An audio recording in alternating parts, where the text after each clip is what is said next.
Buenas mis felas, yo soy Jake, el Florida Man, y bienvenidos a la parte 2 de Desasnando a Dani el Comunista, que como su nombre indica, el pana habla puras caballadas, y no del buen tipo como las de Uma Musume, sino pura mierda. Si no han visto la parte 1, corran a checarla porque ahí me puse su comunismo de chancleta y le pegué una orinada en la calva tan monumental que se la dejé brillando a base de datos de la UNESCO, la crisis de salud soviética y los soldados de metro y medio de Vietnam. Así que hoy agárrense los 3 pelos que les quedan porque venimos a terminar la domada. Empezamos. Años impulsó una transformación radical que hasta el día de hoy resuena como una de las experiencias más notables del socialismo africano. Primeramente, Dani, decir que Burkina Faso es un país notable es mentira. Ni yo con mis 9000 horas en juegos de Paradox te sé decir dónde está en el mapa.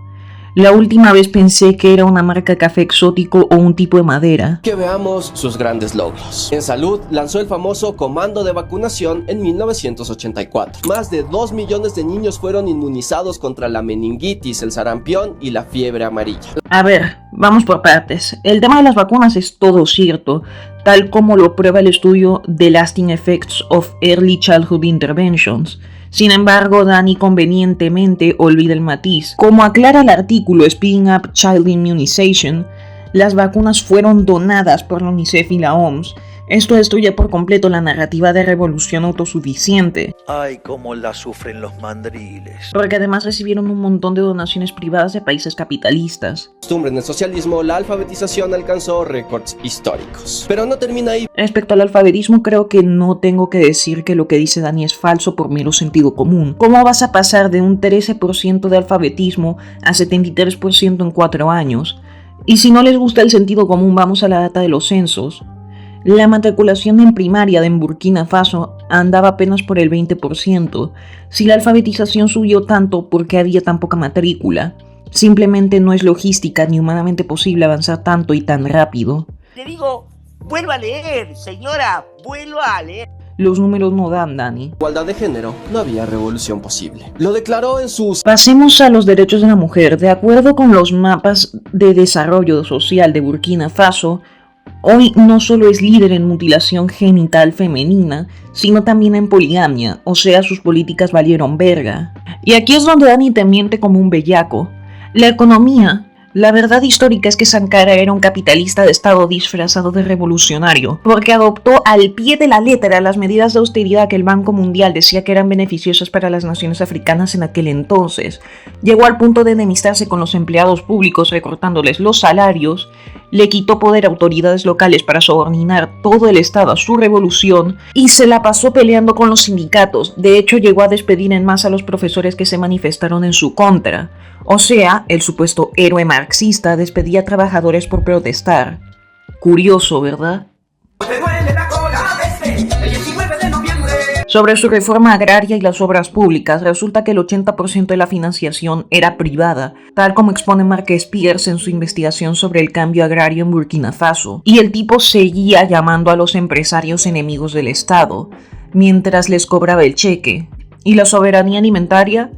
Burkina Faso enfrentaba una sequía terrible y faltaba comida, lo que aumentó la demanda de trigo y arroz importados. Cuando por fin llovió, los granjeros burkineses se vieron obligados a vender por debajo del costo de mercado debido a la ineficiencia del comité gubernamental que no sabía cómo comprar cereales a precio de mercado. Y por si eso fuera poco, el mismo artículo de las vacunas aclara que la comunidad internacional también tuvo que donarles comida. Para rematar, el clásico pretexto es que fue la CIA la que tumbó a Sankara.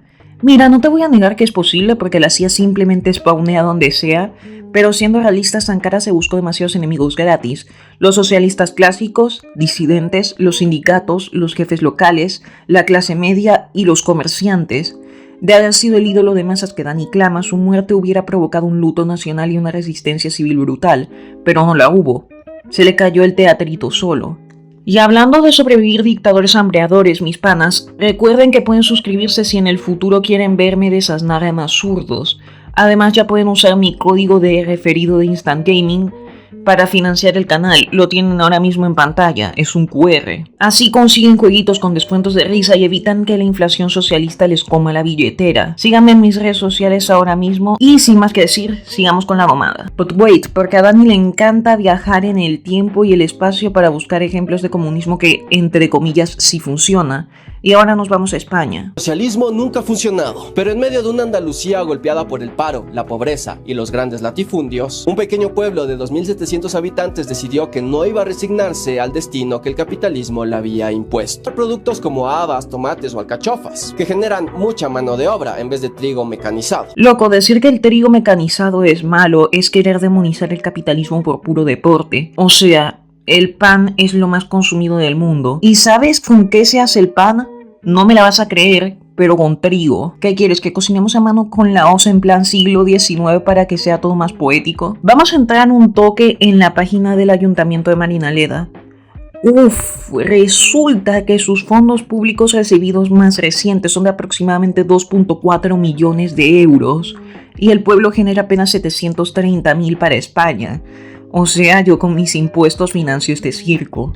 Dios mío. Eso por no mencionar que Umar Marinaleda, la cooperativa líder que tanto maman, arrastra deudas que no son precisamente pequeñas.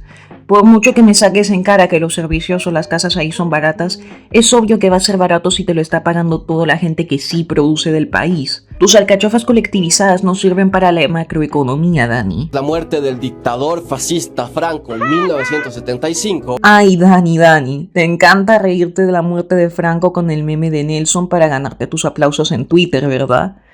El problema de ser un ideólogo de cartón es que la historia real no se ajusta a tus videos de TikTok. Tú que te la pasas mamando y defendiendo la dictadura cubana en cada video, ¿de verdad no sabes lo que pasó en La Habana cuando Franco estiró la pata? Déjame desasnarte otra vez.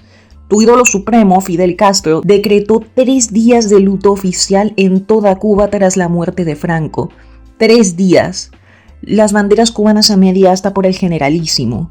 Es más, la relación entre Cuba comunista y España franquista era tan ridículamente estrecha que Castro jamás rompió lazos comerciales con él, e incluso se dice que el propio Fidel llegó a comentar que admiraba la testarudez gallega del dictador español. Entonces, ¿en qué quedamos, Fela? Si la muerte de Franco es motivo de burla con clips de Los Simpson, ¿por qué tu amada revolución caribeña se puso a llorarle oficialmente? La hipocresía de tu guión pro Cuba se cuenta sola, Dani. Quedaste como un payaso. De Europa. El SPD socialdemócrata, el KPD comunista y un sindicalismo fuerte. La revolución de 1918 a 1919 fue ahogada en sangre con el asesinato de Rosa Luxemburgo y Karl Liebknecht. Y en 1933, con el ascenso de Hitler, esa izquierda fue aniquilada. A ver, Dani, que los nazis y los comunistas se mataran entre ellos es la especialidad de la izquierda, matar otros zurdos. Los comunistas son los campeones mundiales invictos. Pregúntale a Trotsky quién lo mandó a buscar con un pioleta hasta México. Spoiler, no fue ni Murray Rothbard ni Milton Friedman.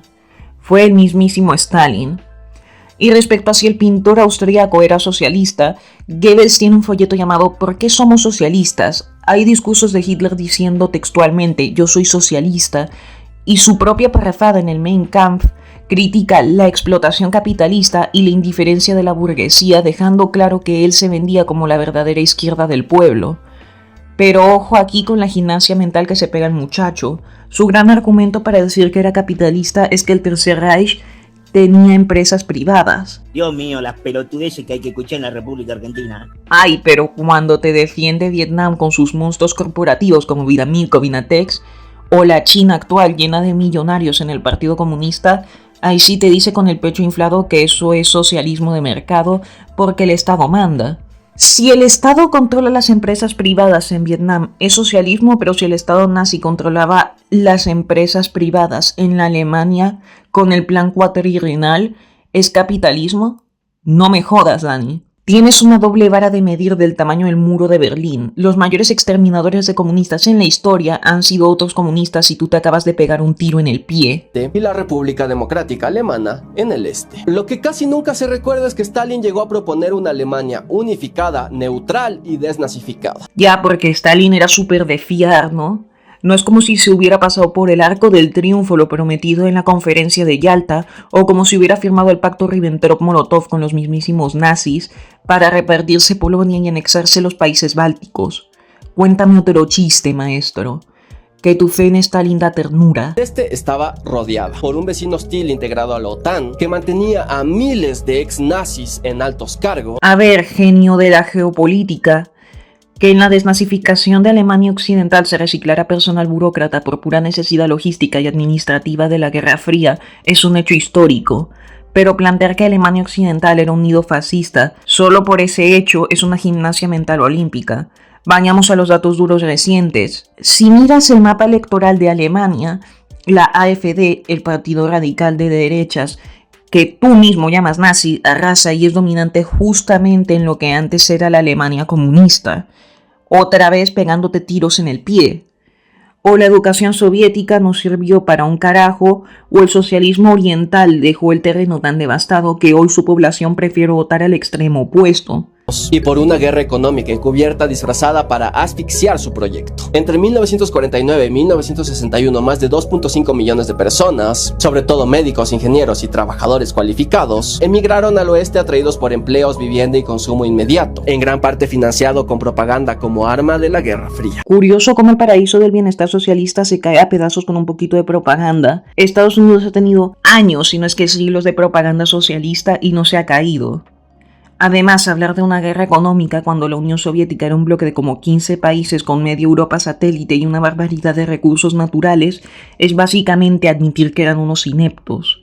Como demuestra André Streiner en su investigación, la RDA no tenía libre mercado, lo que provocaba una escasez masiva y su eficiencia económica era apenas la del 31.5% en comparación a la de Alemania Occidental. Además de esto, estaban endeudados hasta las cejas solo para subsidiar bienes básicos y mantener la ilusión de que el sistema funcionaba.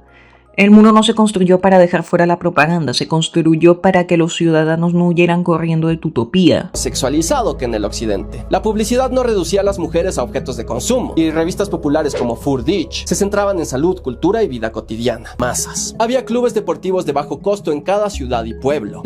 Hermano, los centros deportivos y culturales no prueban nada. Si yo me endeudo hasta el cuello y pido créditos que no voy a pagar, claro que puedo financiar canchas de fútbol y casas de cultura para la foto.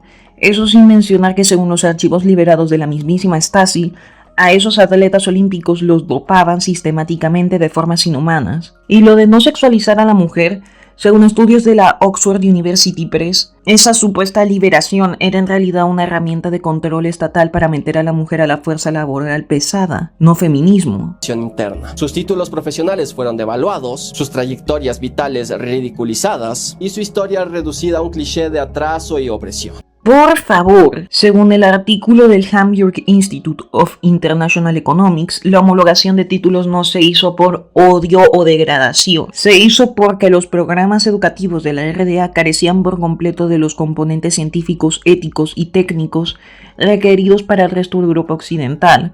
Básicamente, sus títulos de economía consistían en leer El Capital de Marx al derecho y al revés. En el mundo real, Dani, los títulos tienen que servir para producir, no para adoctrinar. Y ahí lo tienen, felas. Otra domada histórica terminada y otro video de Dani que dejamos hecho cenizas a base de puros datos duros. Si les gustó este video, revienten el botón de me gusta, suscríbanse y denle a la campanita para que YouTube les avise cuando subamos la próxima arrastrada histórica. Además de esto, no olviden seguirme en mis redes sociales y escanear mi QR para financiar el canal mediante Instant Gaming. Y sin más que decir, yo fui Jake y hasta la próxima.